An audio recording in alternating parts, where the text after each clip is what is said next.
This is 3rd of December, and Baba's talking specially about Amrit Vela and the time that there is the special appointment with God to draw power into the self, to wake up early and to commune with Baba. This gives you the energy for the day. But there needs to be an accumulation. So how do you know if you're taking enough or not enough? So if you're taking enough, your weaknesses will be deactivated. If you're not taking enough, the weaknesses will remain active. And so this is the signal to the self that the yoga needs to increase. And all over the yagya, many people are feeling the need to increase the yoga. But there are a lot of energies that go against that. So to increase the yoga, you need more power than usual. So this is that time. Essence. Sweet children, wake up early in the morning and definitely say good morning to Sheep Baba. As soon as you wake up, remember Sheep Baba and not any bodily being. So as soon as you wake up, you're close to your subconscious. And whatever your karmic accounts are with any bodily being, that's likely to come up right at that time. So if your mind goes right to Sheep Baba, that's a really good sign. The question is, which contract can no one take except the Father? And the answer is the contract to make the world pure can only be the Father's contract. No one else can take this contract. When we come to Baba, we also take a contract, and that is to work with him in fulfilling his contract. Because anyone who has a project, they make an agreement with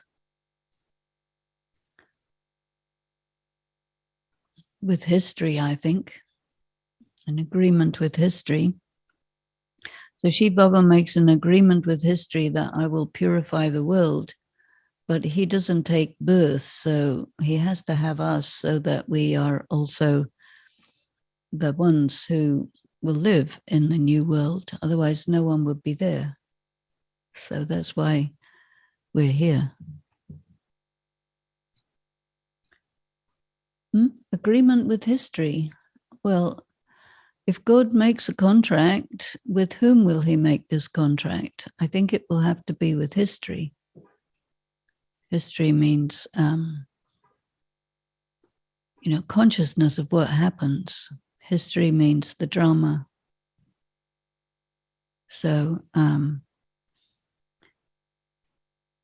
you could say he has a contract with us,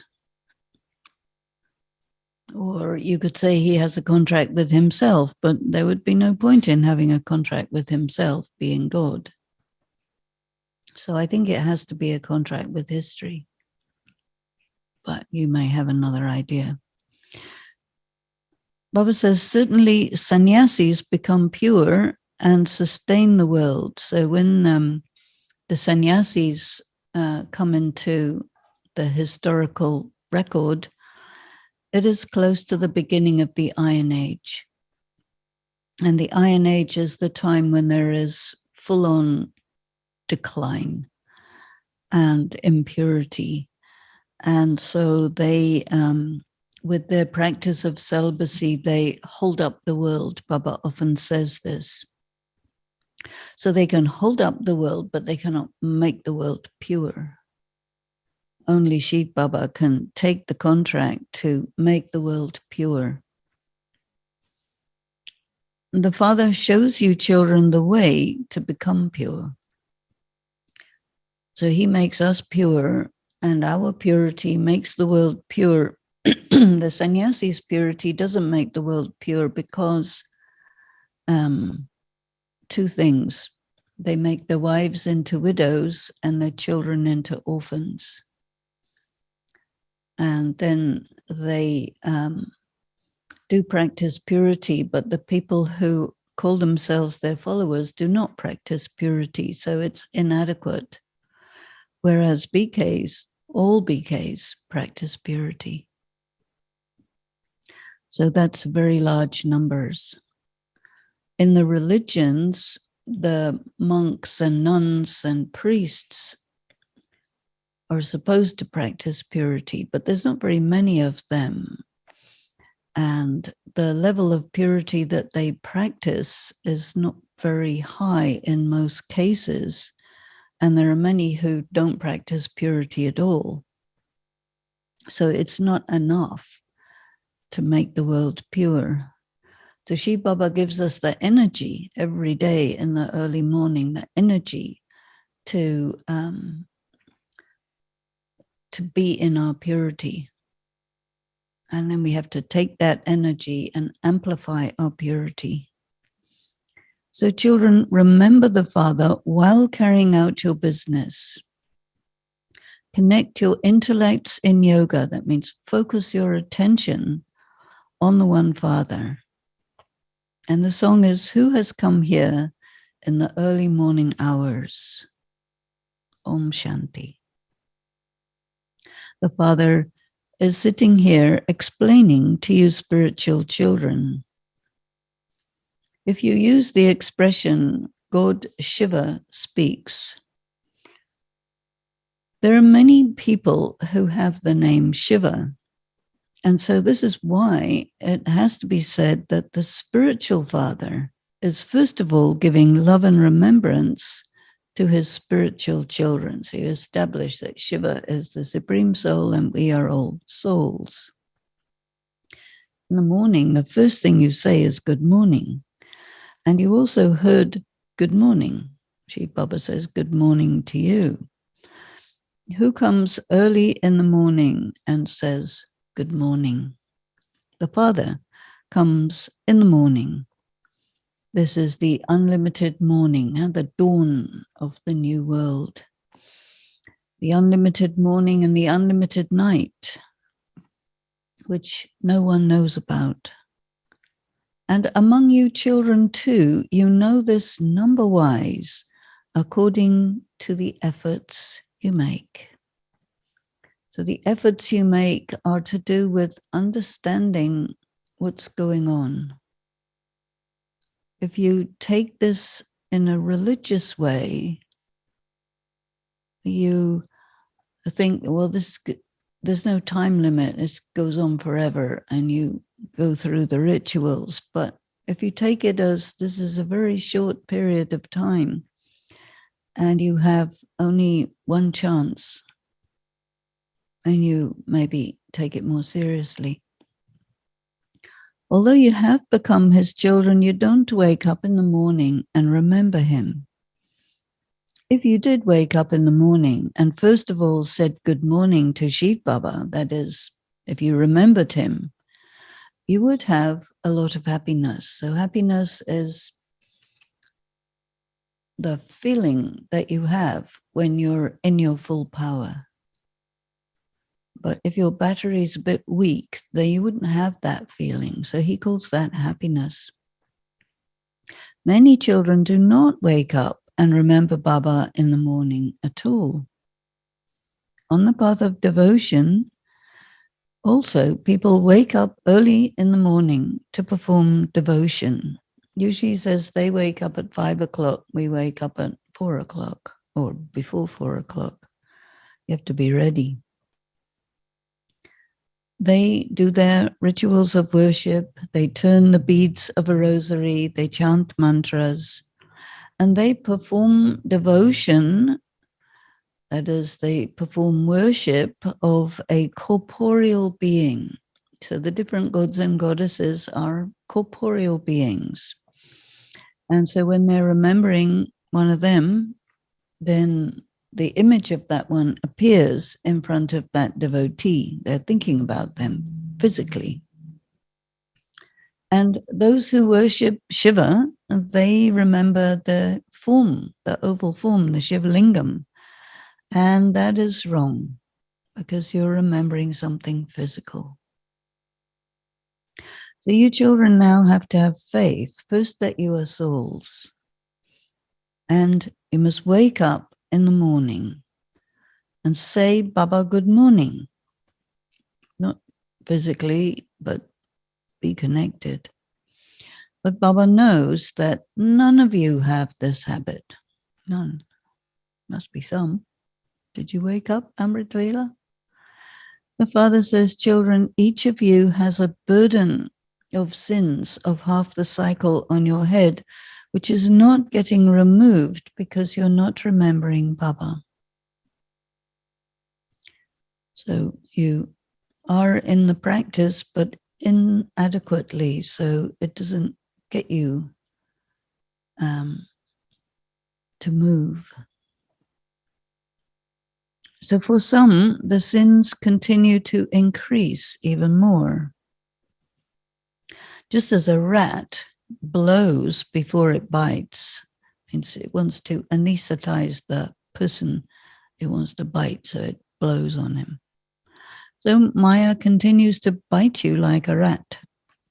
Maya scalps you, and you don't even realize it.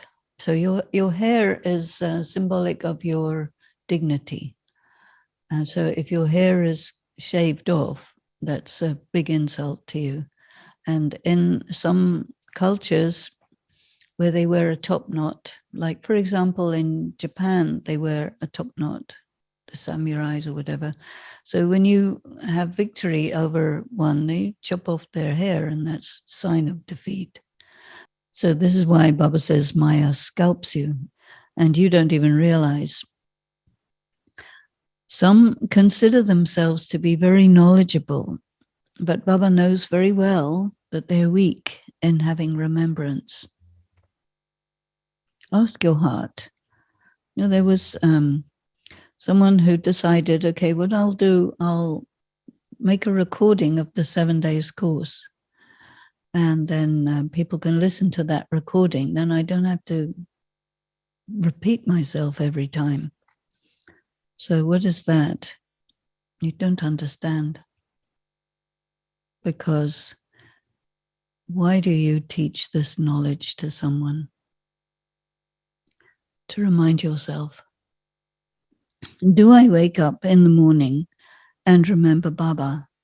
You have found the unlimited Father in the unlimited morning. Sannyasis also wake up and remember the element of light, the Brahm element. Normally, as soon as people wake up, they remember their friends and relatives, etc. A devotee would remember his favorite deity. So sinful souls would say good morning to other sinful souls. That is, they would remember sinful souls. One should be in remembrance in the morning. Devotion is performed in the morning also. But they do not perform rituals of devotion to God because they don't know God. Even though they say that God will give them the fruit of their devotion. And even though they say, oh God the Father, it is the soul who says this, but none of them knows the Supreme Soul accurately. You know, they say, oh God, the mind goes up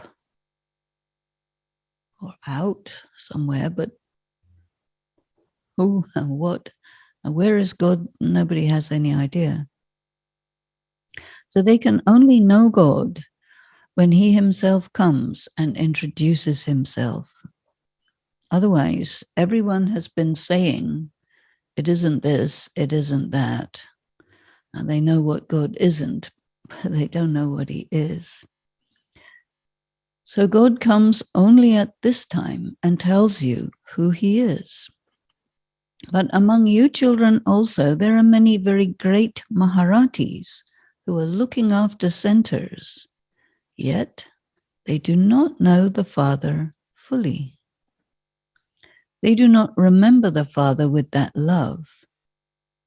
They do not wake up early in the morning and say good morning or think about the knowledge. If they stayed in remembrance, the mercury and the temperature of their happiness would rise. But Maya doesn't allow it to arise. If you become disrespectful to the Father, Maya will break your intellect's yoga, that is, your capacity for concentration, or your communion, your focus on God. So Maya will break that completely. And your intellects, your attention, will remain caught up in useless things. Now, this is why it's very good to consider the world as Vishay Sagar, the ocean of distractions, because if you get distracted by distractions, then he's not going to think that you're a yogi. To become a master of heaven is not like going to your auntie's home. Your auntie's home means anything goes, it's easy. Your parents' home, there's disciplines, it's strict. It's very easy to become a subject. As you progress further, you will see how even those who have been here for 30 or 40 years will break away. Maya will just blow them away, and they will not be able to claim a royal status. And if you die beforehand, how could you claim the kingdom? Baba does not reveal this secret, something interesting hidden behind this. Maya also sees that it has been ruling for half the cycle and that you are now resisting her or it. Then you completely forget Shiv Baba. Some become trapped in the name and form of this Brahma. And they don't remember Shiv Baba at all. And then those who have the evil spirit of anger, greed, or attachment, how can they remember Baba? Their attention is on other stuff. They are so trapped in someone's name and form, don't even ask. You know, as an obsessive compulsive thinking about someone who annoys you. That's the obstacle. So if someone annoys you, tell them, you're very welcome to perform your predestined part in drama. Have a nice day, and you get on with your life. So out of body consciousness, they have attachment. Ji Baba says, continue to remember the beloved while living at home with your family, and you will be able to make your stage karmatit. The main thing is remembrance, and this requires effort. Without remembrance, you cannot become Satopradhan, you cannot claim a high status, because your intellect will continue to wander in yoga in other directions. That means you will get distracted. Your focus of attention will not be able to hold to Baba's remembrance. Some children remember Baba with a lot of love from deep within their hearts. After saying good morning to Baba, say, Baba, I stay in remembrance of you because there is a big weight of sin on my head. So the weight of sin is a force that prevents you from going up. And so you need energy to counteract that weight. How could that weight of sin be lightened if you do not stay in remembrance of Baba? There has been body consciousness for half the cycle, and so it doesn't go away. Deities in the Golden Age are soul conscious. And although they don't know God, they do understand that they are souls and that they will leave one body and take another. If the creation, the people, would know the Father, the Creator, then they would also know the Father's property. That means they would know the knowledge. This knowledge does not remain there. The Father says, I give you this knowledge, and then this knowledge will disappear. This knowledge will not continue until the end of time. That doesn't mean the end of the cycle. This is a reference to a belief that they have in bhakti, that the knowledge is eternally there for all time. But they put it like that in the translation. Those people neither know about souls nor the Supreme Soul. But you now know how all souls received their own parts. You are the best actors of all. At this time, you know that truly you are making the world your kingdom. You have the parts of hero and heroine. And the main thing is to remember the Father. And Baba knows that there are many who do good service at the exhibitions, but they're very weak in remembrance. They do not have the sense to wake up early morning and say good morning to Baba.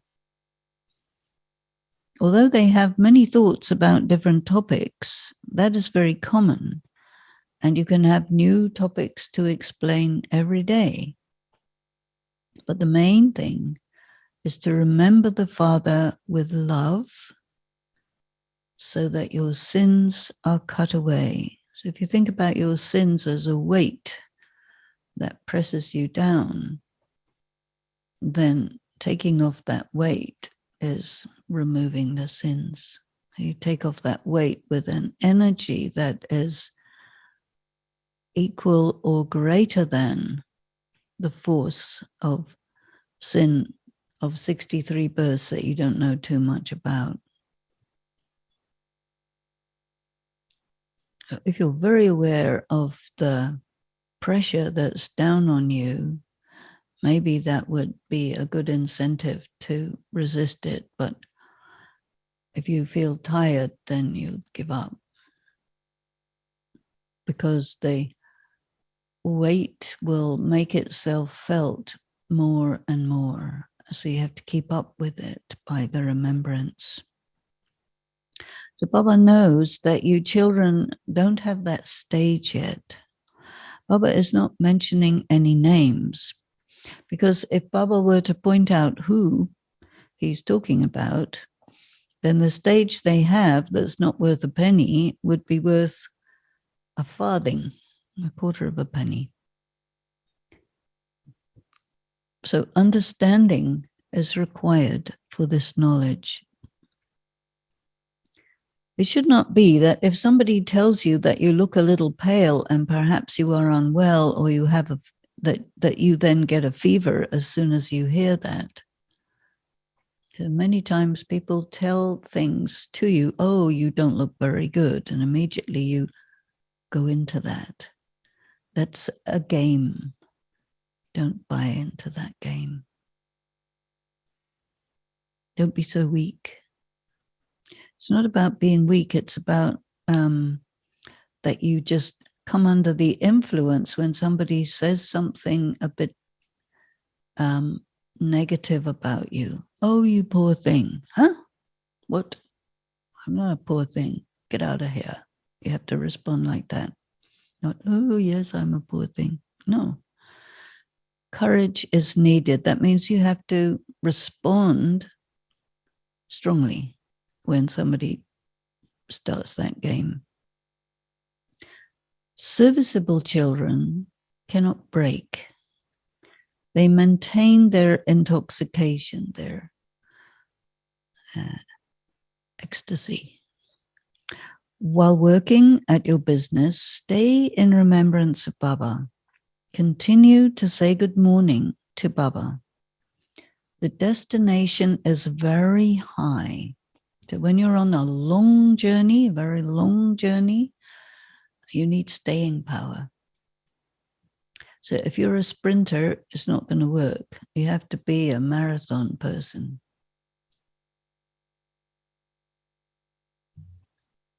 So don't run too fast because you're tired out. Run at a sustainable speed. If you want to claim a royal status, you do have to make the effort for that. Those who became this in the previous cycle will, as they progress further, continue to know what they will become. You'll recognize yourself. No one will remain hidden. Who's really good, become visible. Who's really not good, that will become visible too. So, can't fake it here. In a school, the teachers know their students and they also keep a register. Everything is known from that too. The main subject in the Golden Age is language. And they talk a lot. I don't know what they talk about, but they talk. They have deep conversations about something. Here, the main subject is remembrance. Knowledge is very simple, and some children are also well able to explain. The intellects are sharp in childhood, and they are able to imbibe.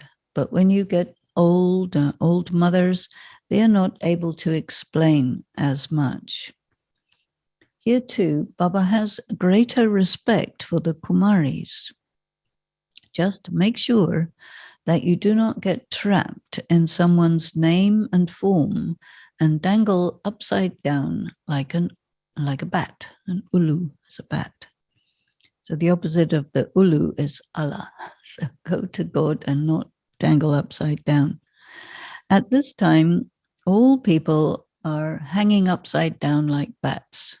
That means the body is the priority and the soul is secondary. But once you become the right way up, then you will become the children of Allah. By calling God omnipresent, all people have turned away from him. Sannyasis get their followers to worship them or perform rituals. They put their foot out, they pour water on it, and the worshippers have to drink that and think that it's nectar.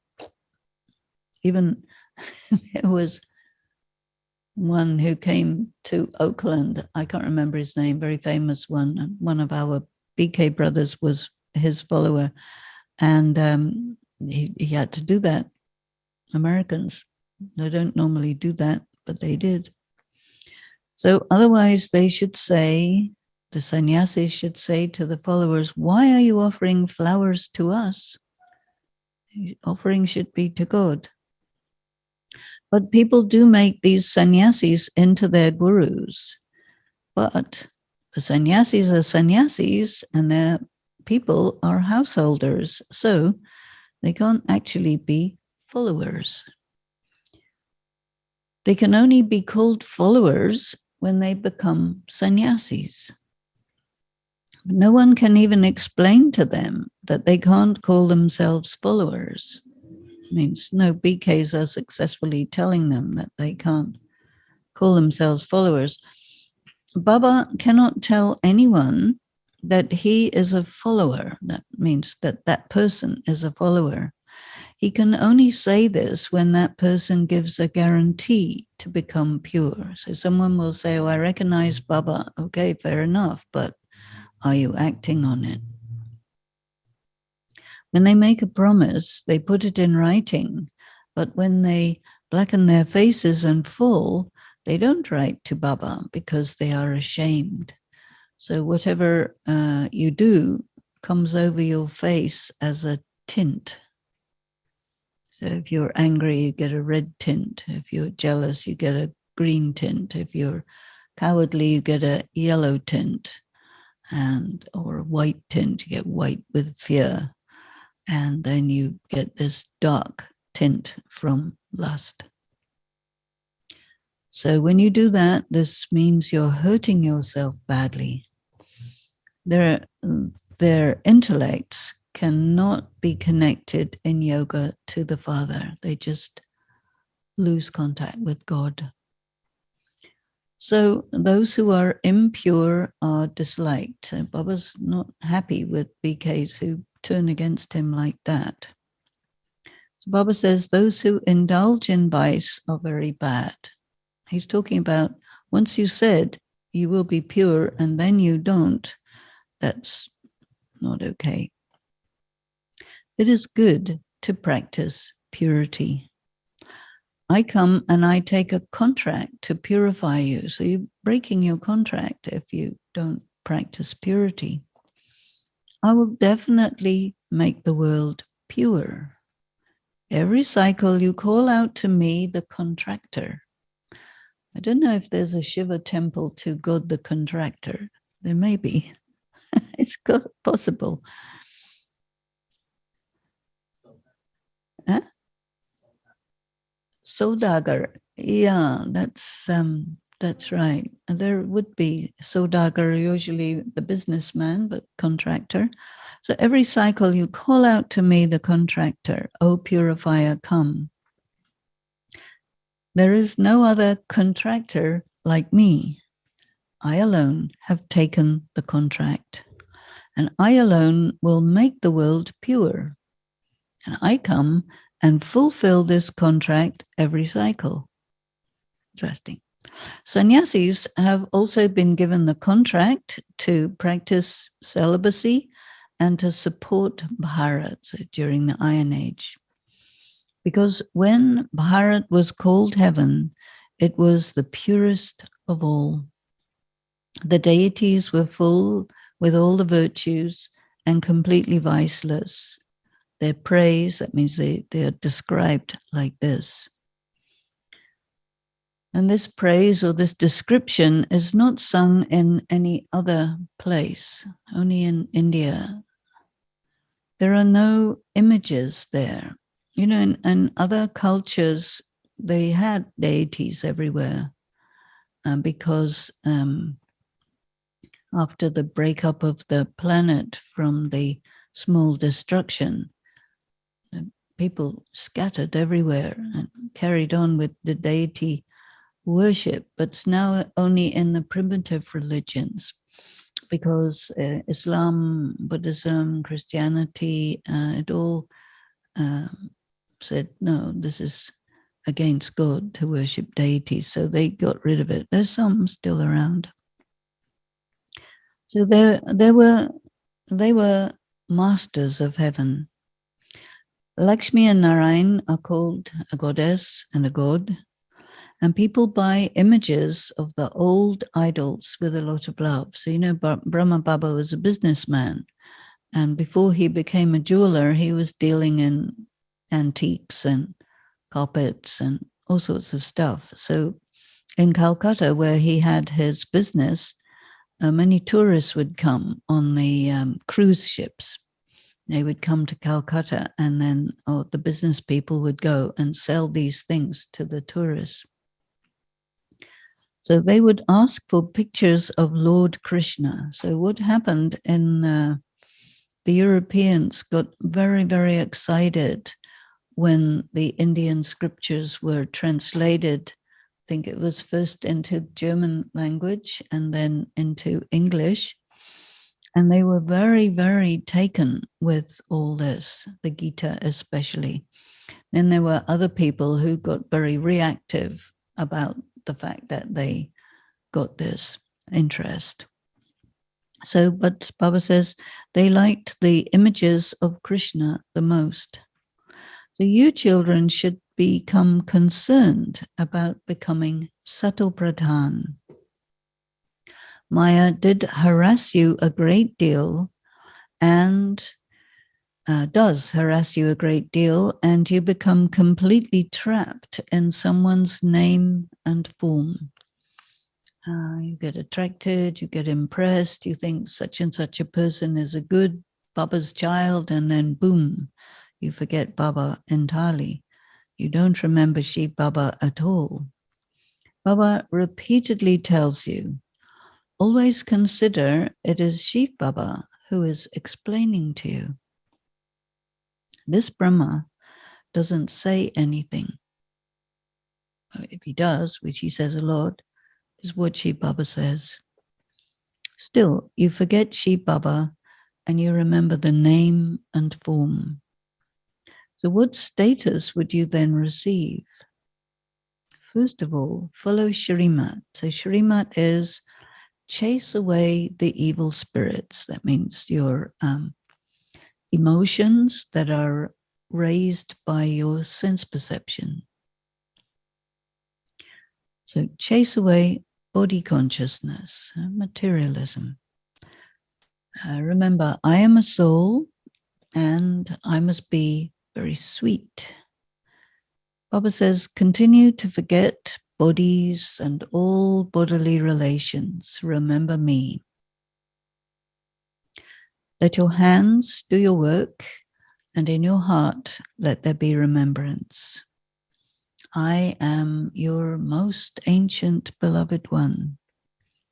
No one else would know how to explain this way. The Father alone comes at this time and makes you into spiritual lovers. And you souls now know that Shiv Baba is your beloved, and you must claim the inheritance of heaven from him. So wake up in the early morning and say good morning to Shiv Baba and remember him. So Baba says, the more you remember him, the more your sins will be cut away. That is the weight of that energy that keeps you down will be reduced and removed.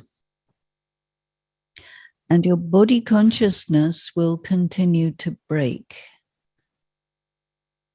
When you practice this, that stage will become firm. And you will be sitting in such remembrance that even when a customer comes into your shop, your thoughts will not be diverted. And you will then tell him that you were sitting in remembrance and enjoying yourself a great deal. And business people in small shops, they have to just sit there until somebody comes in to buy something. So it's a good opportunity to meditate.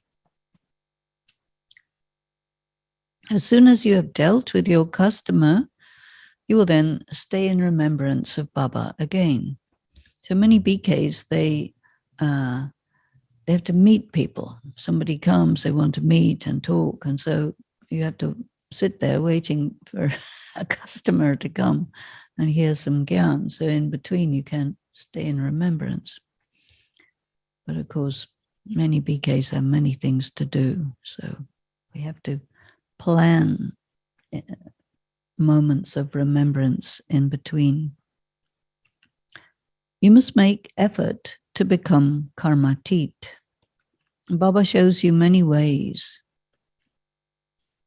It is said of this Brahma that he has many responsibilities. He has to look after the whole yagya. He has to be concerned about what's happening to all his children, and he has a lot. You have more time for remembrance than Brahma Baba has. Still, he has more remembrance than you. So Baba tells you how he does it. He says, I sit down to have my meals in remembrance of Shiv Baba with this thought that both of us are eating together. But then I forget. You're connected and disconnection. This father has the maximum complications. Complications means there are situations in the yagya that he has to deal with, and they're not easy to deal with. There has to be a lot of love for the father. After midnight, it is said that AM begins. Yeah, you have AM and PM. So go to bed early at night and then wake up early in the morning and sit in remembrance. As soon as you wake up, say, Baba, good morning. Do not let your intellects be diverted to anything else. Baba knows every child.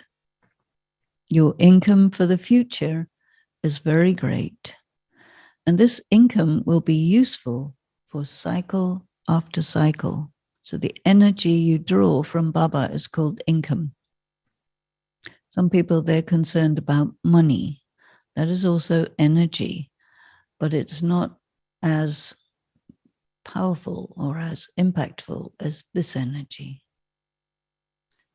So let there be no evil spirits. Anger is no less, and attachment too is bad. So these vices are like energy. And if you have money, it won't prevent you from being angry or attached or any of that stuff, because that currency doesn't work for this stuff. But this energy neutralizes those emotions. So sit in remembrance of Baba as much as possible and become pure. Just as Baba is the ocean of knowledge, you children must also become such oceans of knowledge. However, there is only the one ocean. All others are said to be rivers, so you can be rivers of knowledge. Anger is the second number enemy. So lust is the worst one that takes away all your energy, spiritual energy, and then anger also. When you've been angry at the end of it, you're pretty spiritually depleted, right? And anger makes each other's hearts burn. You hurt people's feelings with anger. Greedy people also make one another's hearts burn. And the evil spirit of attachment completely destroys everything. Because of attachment, you forget to remember Shiv Baba and you start remembering your children. Those who conquer attachment will have an unshakable stage. So whatever people do, they are okay, not okay, they die, you're still okay because you're not dependent on those people. Acha. To the sweetest, beloved, long lost, and now found children, number wise, according to your efforts, love, remembrance, and good morning. People think God should love me equally because we're all equal. So they have this very peculiar logic based on nothing at all. He says, no, I am a reciprocal type of person, right? You remember him, he remembers you back. You don't remember you, he don't remember you back. You love him, he loves you. You don't love him, he don't love you. They say, what?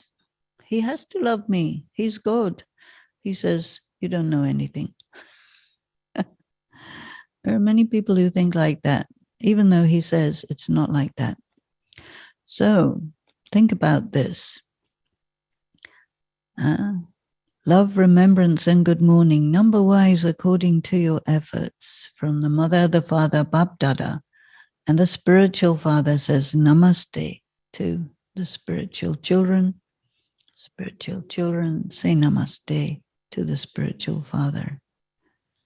And the essence of for dharna Together with doing good service, remember the Father with a lot of love from the depths of your heart. As soon as you wake up in the morning, say, Baba, good morning, with a lot of love. And practice staying in remembrance while performing action. Secondly, do not be trapped in the name and form of any bodily being. Continue to think about knowledge and do not talk about waste matters. Waste means meaningless or trivial. And many people think something trivial is highly important, but actually it's trivial, so don't worry about it. And then important things are not important. They are important. For that, you need a good power of discernment and judge what is important and what's not important. The blessing is, may you be full of all treasures and quench the thirst of desperate. I think rather than desperate, it's like despair. So despair is a very different thing than desperate. It's actually the same word, but it's not used the same way. So there are people who are in despair, they're thirsty, they're beggars. And so you must serve them. Just as souls who are swept along in the waves and drowning look for the support of a straw, like when there's a flood or the river overflows, people get swept away, or in the rip tides, the rip currents. So in the same way, just see one wave of sorrow will come, and then you will see how many souls who beg for happiness and peace will come in front of you in their despair. So to quench this thirst of these despairing souls, fill yourself with supersensuous joy and all powers and all treasures. Accumulate so many treasures that you're able to maintain your stage for all time. And you're also able, also you can enable other souls to become complete. Complete means they're not in despair. They have that feeling of Baba's qualities. And the slogan is, have benevolent feelings while giving others teachings, and those teachings will reach their hearts. Om Shanti. Why does Baba ask us to be student teachers? If it wasn't necessary to have a Murli every day, why would he give one? He's not just wasting his time. He doesn't do that. Whenever you get an opportunity to speak to someone about Gyan and someone interested, it refreshes you. And if you think that speaking knowledge to other people is not practical, and you could just say it once and they can listen again and again to your recording or whatever, it means you haven't understood anything about the knowledge. So we speak to people again and again and again. And though the internet is the ocean of BK recordings, that's okay. But it's just so important to continue to speak the knowledge to other people, or to have conversations with each other about deep points of knowledge, because it keeps us, it keeps the knowledge flowing around in a way that it wouldn't if you're not communicating it with other people. And so it's very important. And when you speak to a person one-on-one, each person that you speak to is different. And each person relates to God in their own way. And it's very important to have a lot of experience of talking about the knowledge to a lot of different people so that your capacity to convey this is increased. So when you're talking knowledge to another person, it is good for them, but it's far, far more important for you than for them. And sometimes people don't understand that all of the things that Baba is asking us to do is not for somebody else, actually. It's for themselves. And so to benefit ourselves, we must do all these things that he suggests, because he doesn't suggest it just to pass the time of day. He suggests it because it's essential. Everything he suggests is essential. And that's why sometimes for these recommendations, they're called Shrimat. It doesn't mean that they're orders. But if a person takes it seriously and understands that this is for me, the problem of ego gets in the way of it, because people who are interested in spirituality also do not want to be selfish, right? Anybody wants to be selfish? I don't think so. No. Many people are selfish, but I don't know anybody who plans to be selfish. Maybe there are some, but usually if you're selfish, you consider it a weakness or a mistake, and that you shouldn't be selfish. Then there are people who say, I'm altruistic. Whatever I do is for other people. And Baba says, you don't understand anything if you say that, because everything you do is for you. So the inheritance he gives us is knowledge. And the knowledge is the knowledge of karma philosophy. And so whatever he wants us to do is a karma. You practice purity as karma. You meditate as karma. You eat in remembrance as karma.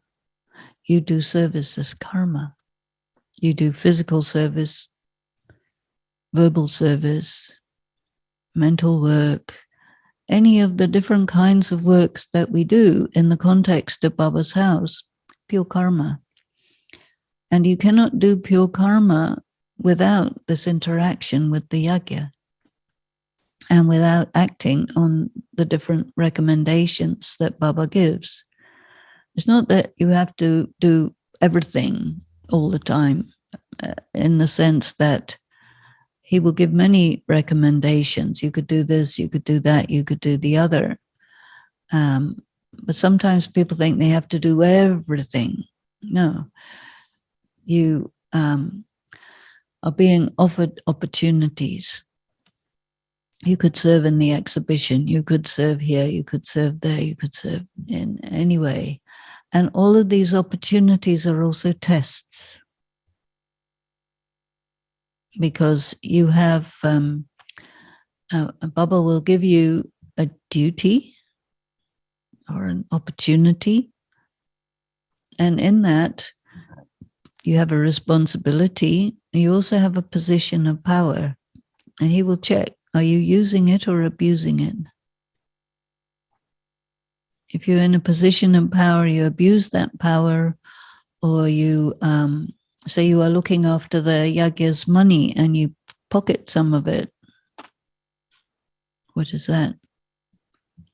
You see, in the process of doing pure karma, you do an impure karma. The price you pay for that impure karma is a lot higher than the price you would pay if you did that same thing in a Lokik environment, right? Or if you hurt someone's feeling in Lokik, or you hurt someone's feeling as a Brahmin, you pay a bigger price. Isn't it? And so some people, they see this, they recognize this. Some people, they don't get it.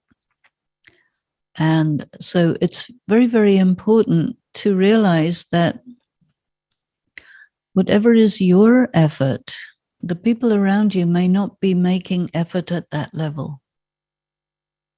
But don't allow yourself to be pulled down in your effort just because, you know, other people are making ordinary effort. It's not a reason to make ordinary effort yourself. But all the time as a Brahmin, you're resisting a lot of energy that pulls things down. It's interesting that he talks about sin as a weight that you are resisting all the time. And that weight is tons and tons. And when you first come in Gyan, you have no idea what kind of weight you're dealing with. You can't feel it. But as you progress in Gyan, you begin to feel it. And then if a person is not making the necessary effort to achieve the energy level that counterbalances that weight, you won't be able to hold up. And it's just, that's the way it is. So Baba tells us all these things. And if we don't pay attention or if we don't get it, then we find ourselves in for surprise. But, you know, it's better to wake up late than not at all. But if you wake up late and you realize you don't have the strength to lift these tons of weight, then you have to do special practice to get strong enough to resist this ever-increasing pressure. Because sometimes in some Murlis, Baba has said, you know, Maya is a very good student, and Maya listens to Baba very well and understands exactly what to do to take out the BKs. But the BKs are not so attentive as Maya. So just really, really realize that in the end, everything that is being done is for the self. And when you think what you're doing is for somebody else, you get into a bondage, or you get into an attachment, or you come under an influence, and then you're no longer free. So all of these are contexts, whether it's your Lokik family, it's context, your BK family, it's a context in which to understand and deal with this weight that is pressing down and that you feel more and more as time goes by. It doesn't mean that it wasn't there in the first place. It was, but you didn't feel it. And it's a phenomenon that we don't feel it initially, but we feel it later on, because if we do everything as he says, we're able to counterbalance it, even it increases and increases and increases. A lot of people think that, oh, you know, if you do Raj Yoga for a little bit, everything will get easier. It never is like that. Even though he says, as the days go by, your happiness will increase and all of this, provided you are consistent with the work of resisting this pressure. The world is like a very strong current sending everybody to hell. And Brahmins are going the other way. But when you're swimming against a strong current, if you stop swimming, you go the same way as where the current goes. So you have to swim stronger than the current in order to make progress. That means you need big muscles. And here we're not talking about biceps and all that. We're talking about the muscle of the intellect. And the intellect means focus of attention, and it also means willpower. So the intention to do this needs to be constantly strengthened. And that's the way it is. Whether it should be or shouldn't be, can't do anything about that. But to understand that that's the way it is helps to realize that let me not get caught up in trivia because it wastes your time. And it didn't do any good anyway. Because everything that happens is really useful. Everything that happens is predestined in drama, which means it's good or it's bad, whatever, it doesn't matter. Let it go. People who are very worried about doing wrong action, they will hold on to it and they will be as guilty as possible and as miserable as possible. I did this thing and somebody else did this thing or whatever. And actually, it's just predestined, so let it go. This knowledge of drama is very important to use it to let go of stuff. Whatever happened, so what? Good, bad, or indifferent. Okay, fair enough. Keep going. Yeah. So what is the meaning of 16 celestial degrees full in the golden age and in the confluence age?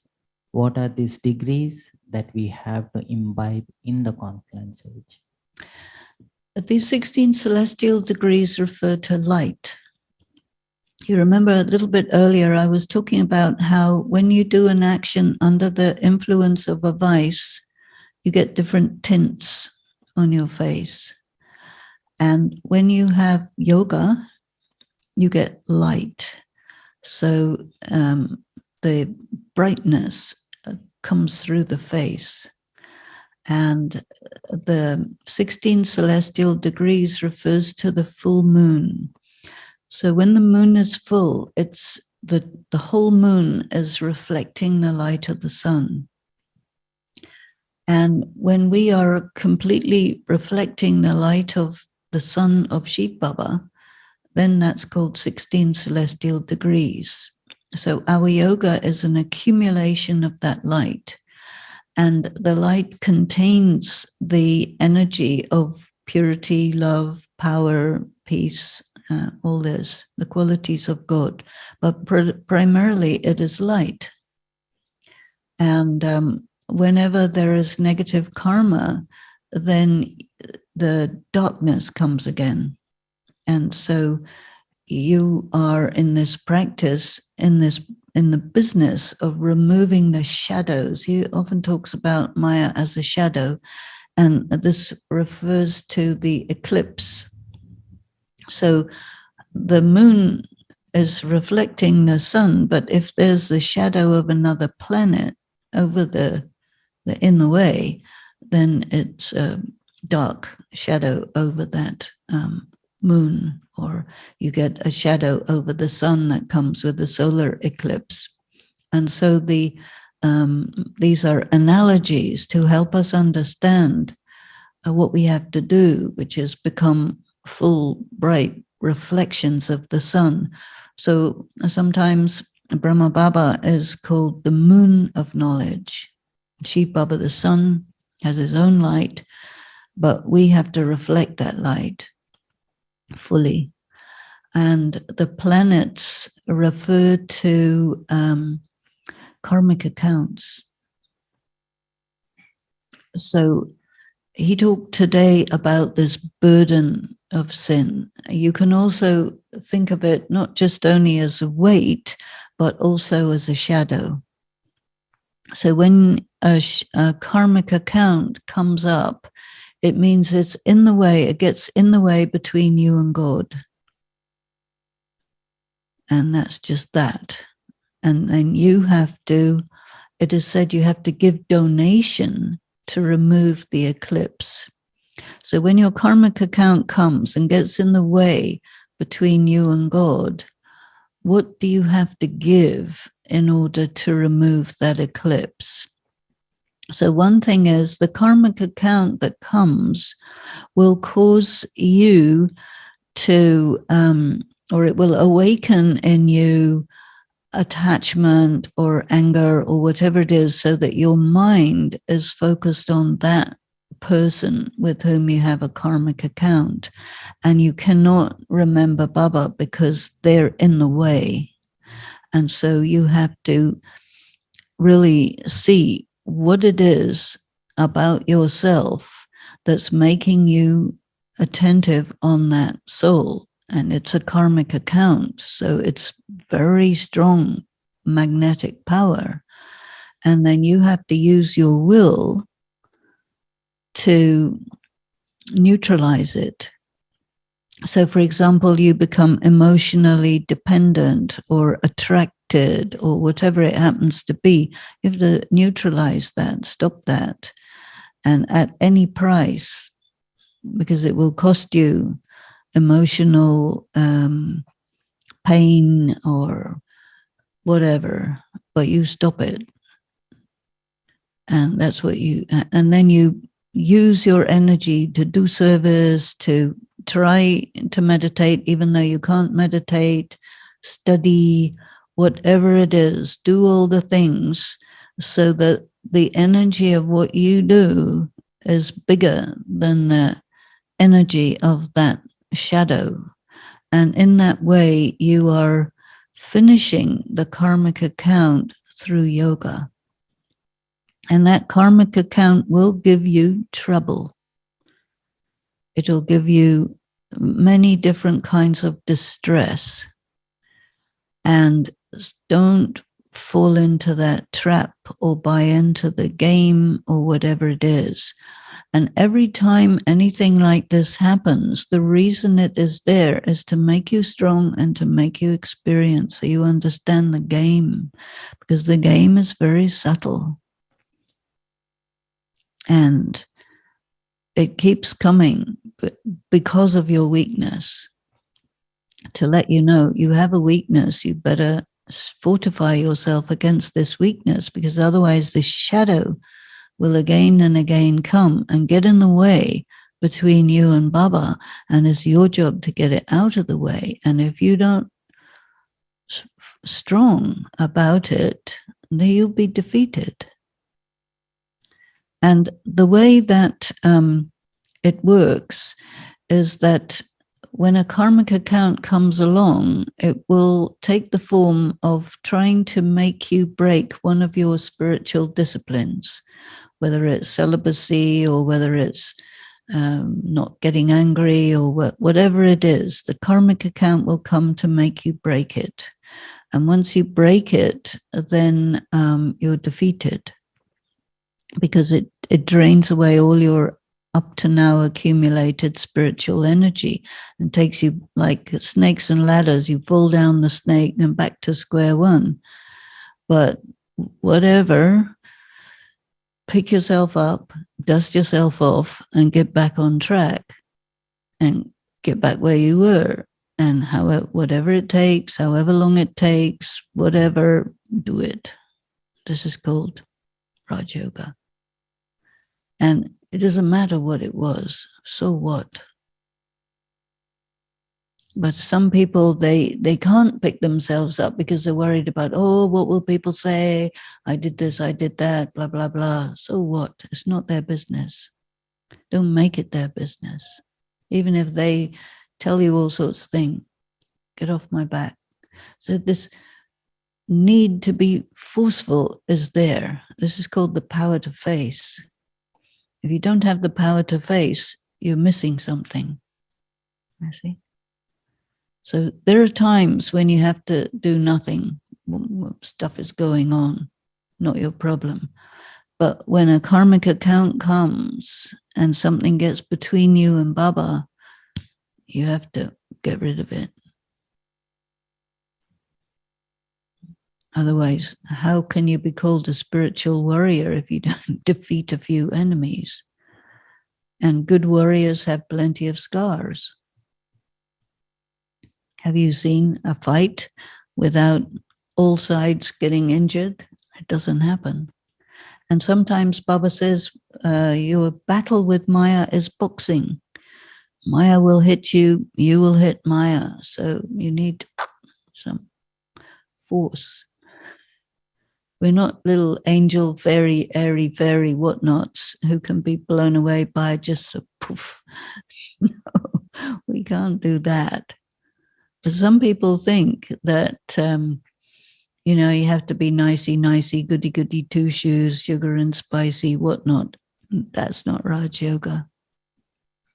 Sorry. Yeah. I remember once Baba said that it's like a wrestling where Maya comes and sits on you. It makes you hard even to budge. You know, they slam down and then sit on you. Exactly. You got to figure it out to get off the ground. Yeah. Yeah. So the next question is, souls are supposed to love all souls without conditions. Who said that? Isn't the same thing true for God loving all the children without reciprocating? Yeah, A little confused at what was said, that God's love is based on that. Now, some bright spark came up with this idea called unconditional love. It has never come from God, but there are tons of BKs who say, yes, yes, yes, unconditional love.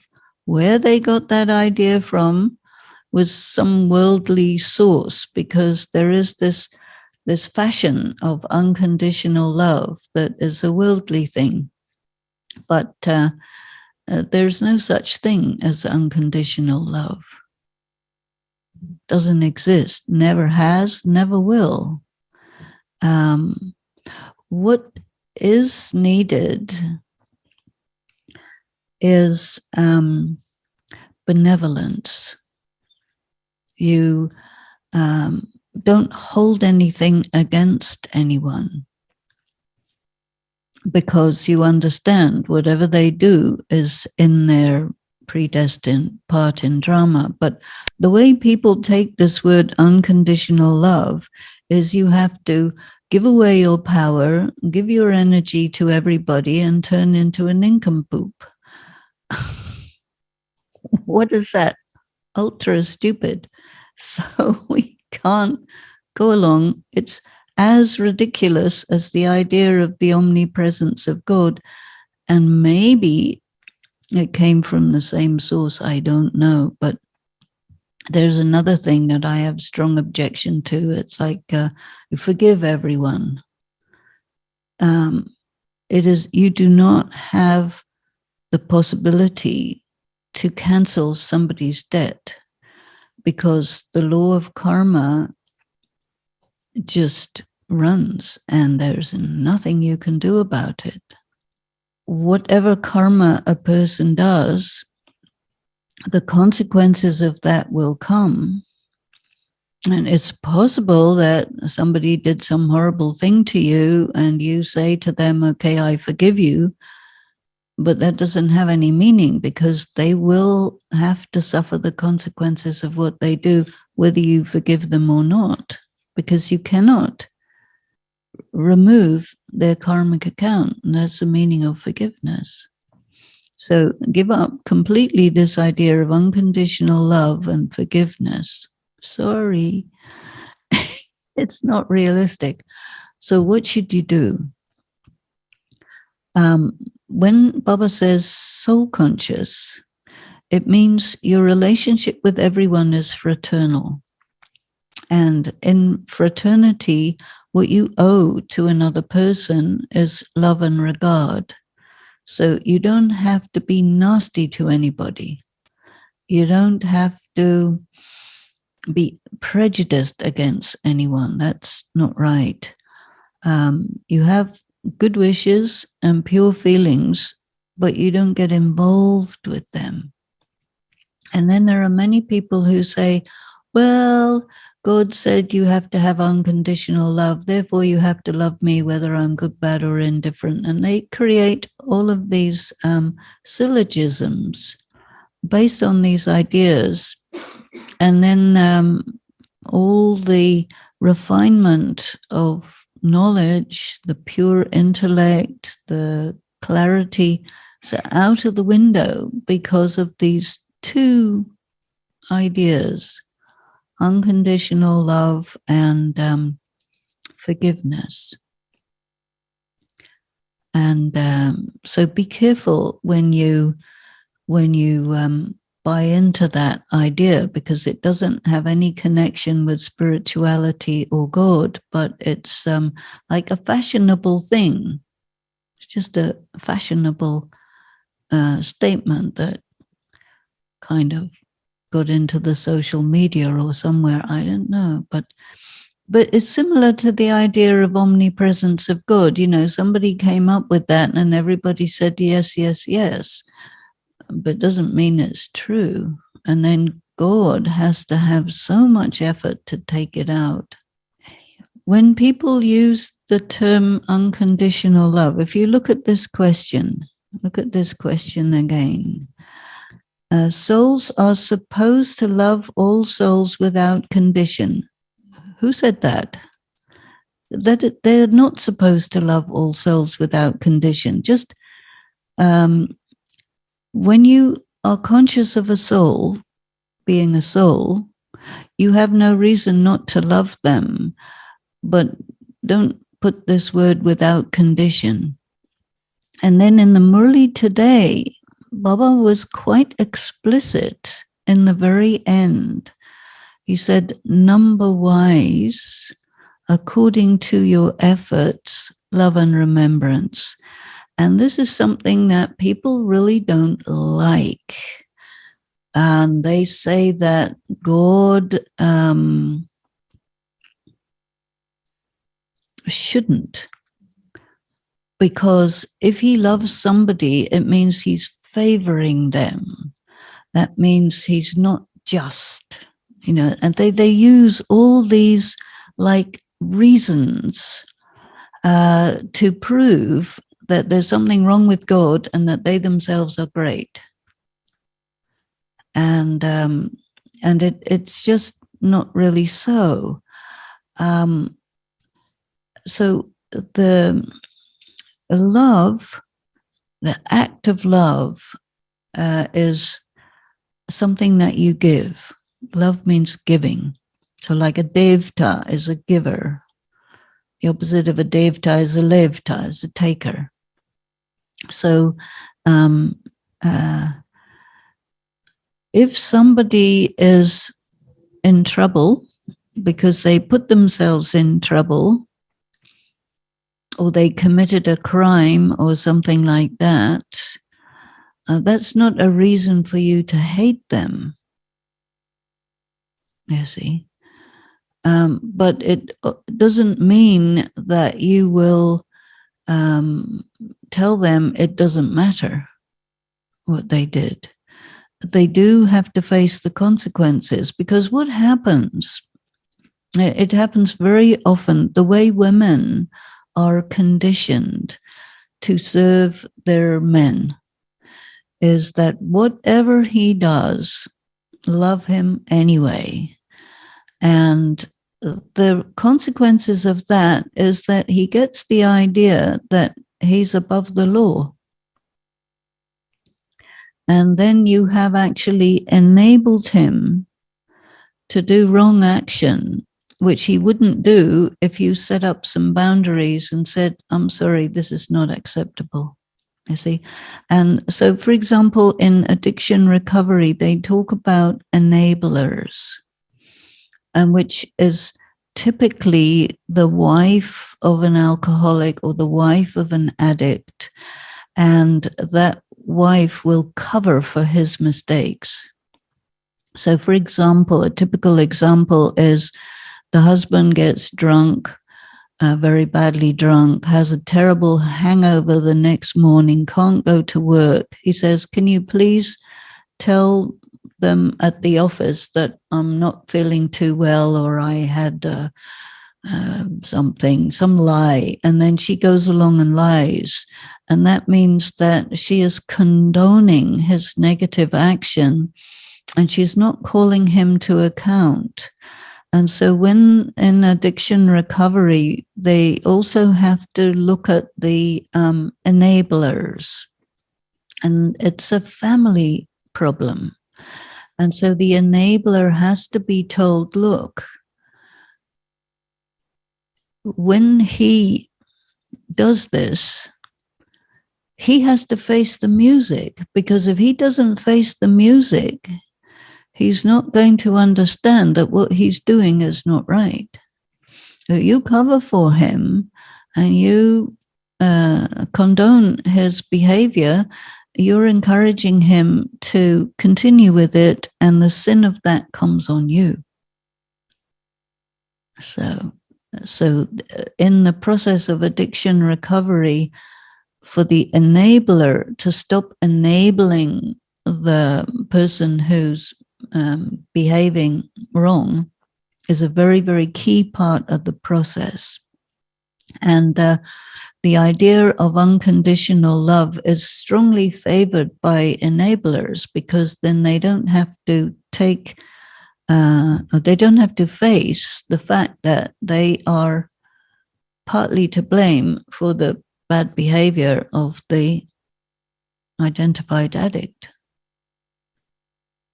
And this is a very key part in addiction recovery, the enablers. So you have Alcoholics Anonymous, and along with that, Al-Anon.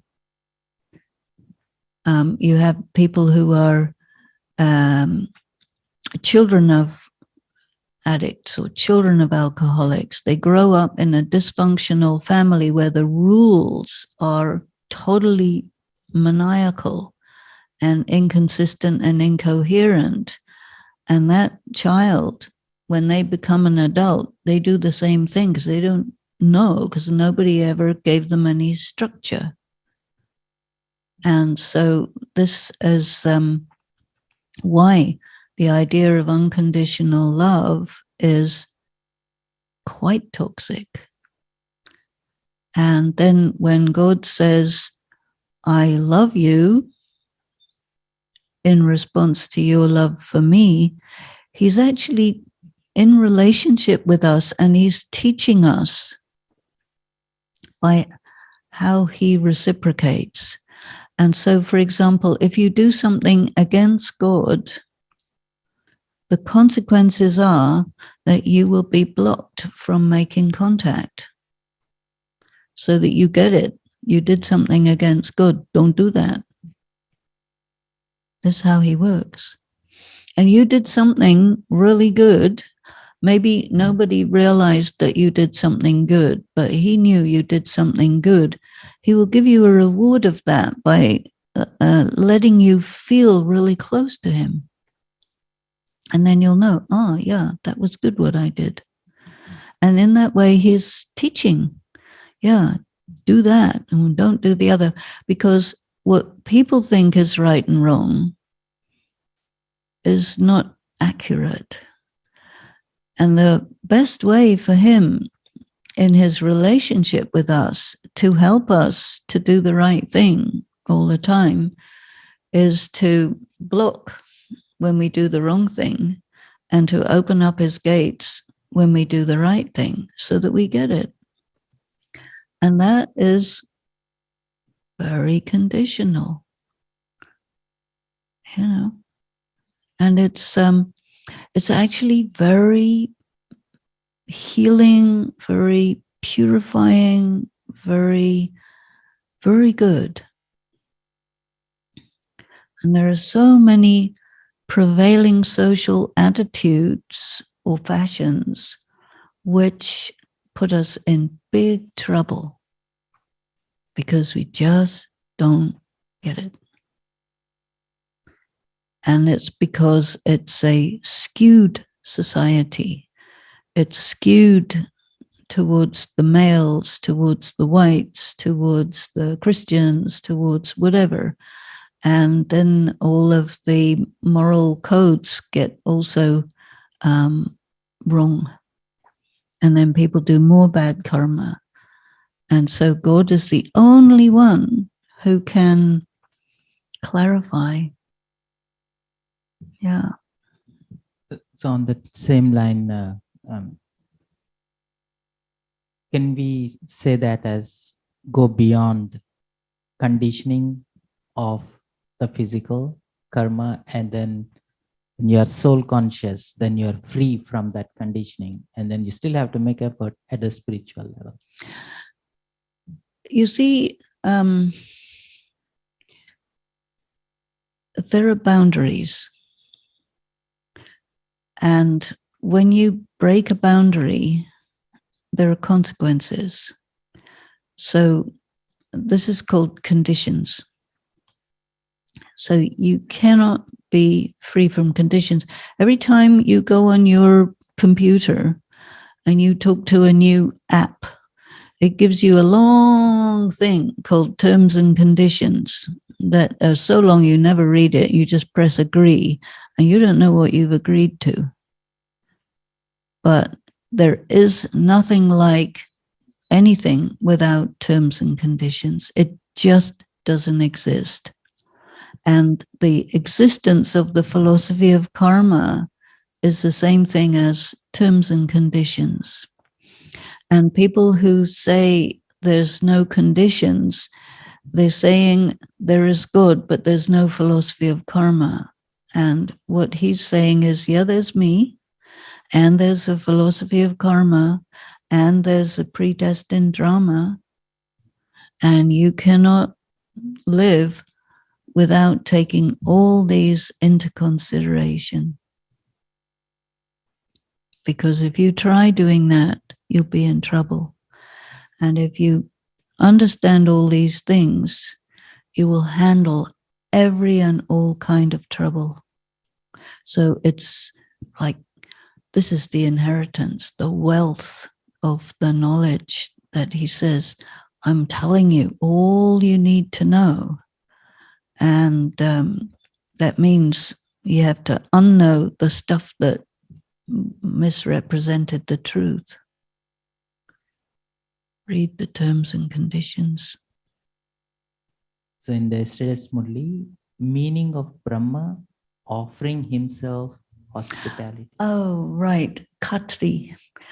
Khatri is, it's again connected with this reciprocity.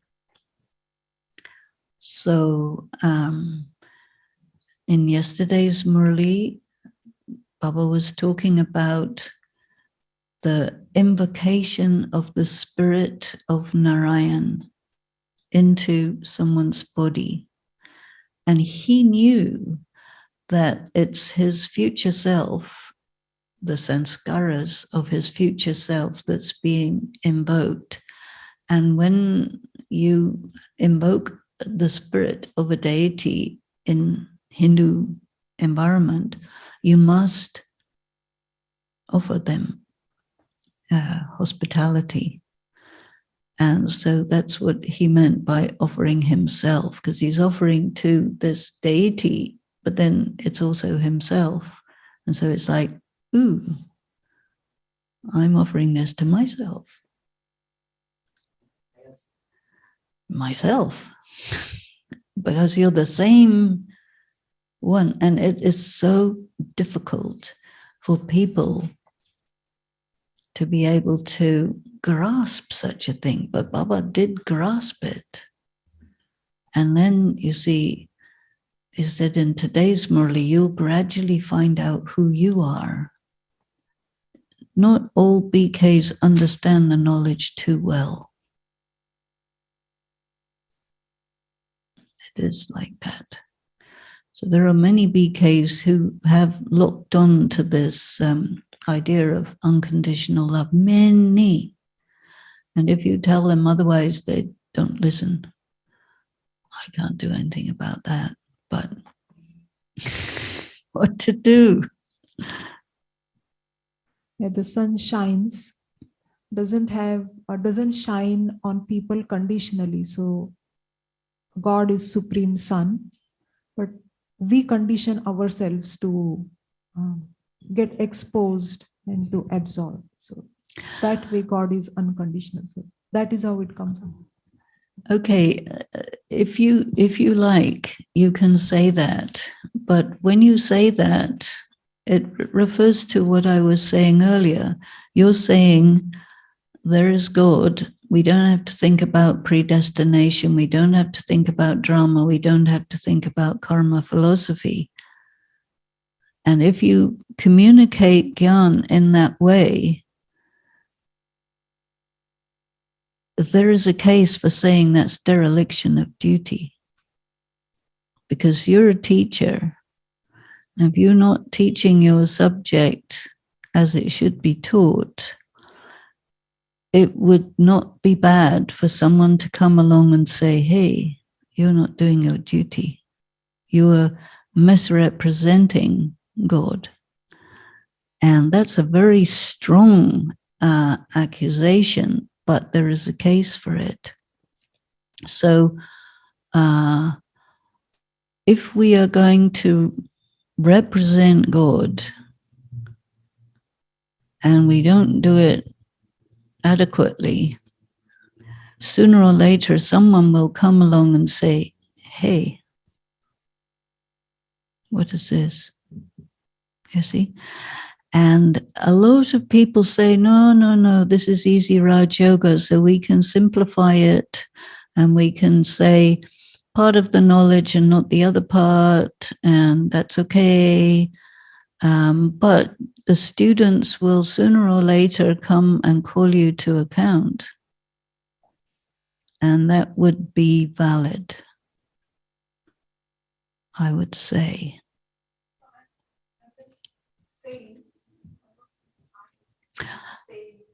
I know you're not saying it, but you're saying something very important, which is that there are people who speak like that, who understand the knowledge like that. And that gives me the opportunity to say that if you're teaching it incorrectly, somebody's going to find out one of these days, or feel it or recognize it, and they're going to come and call you to account. So you said that God said this and he didn't. So what is this? And maybe nobody likes me to say things like that, but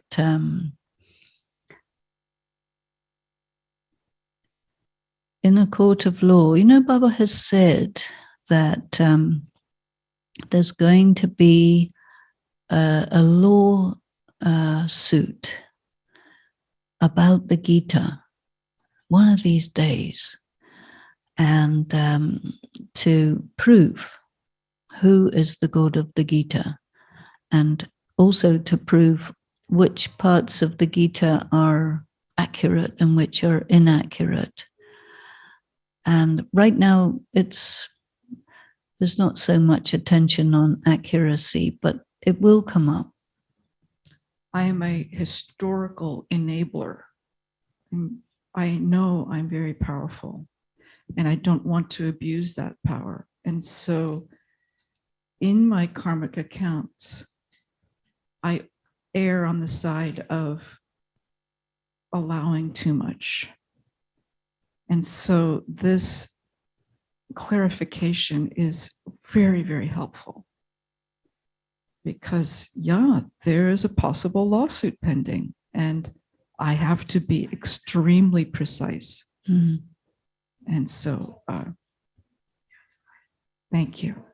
Yeah, big gratitude. Thank you. Thank you. You have to do rigorous self-examination to find out what are you motivated by. And if you can be clear with yourself, honest with yourself to that extent, you are made.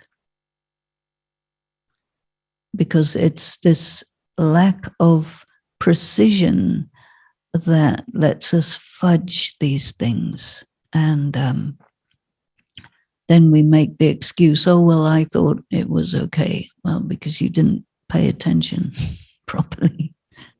We forgive something, it's more for ourselves than for the other person, isn't it? Well, what I would do in that situation, I would take away the word forgive, because if you check the meaning of the word forgive, it means you cancel out a person's debt. And because of knowing the laws of karma, you know that you can't do that. So the way I get around that, or what words I use, is let it go. Somebody did this, that, or let it go. Okay, it's fine. you will pay your own karmic accounts, but I will not be the one to give you punishment. It's not necessary. I let it go. Can you please explain what is sleep according to knowledge? Baba says at times sleep is temporary detachment from the body. What does he mean by that? Temporarily detached from the body means that you are detached from your sense perceptions. You're not unconscious, but you're asleep. So you're not doing any sins, which he likes at that time. And you're also resting, so you detach from the body. So sometimes in India, sleep is called the little death because it's detachment from the body.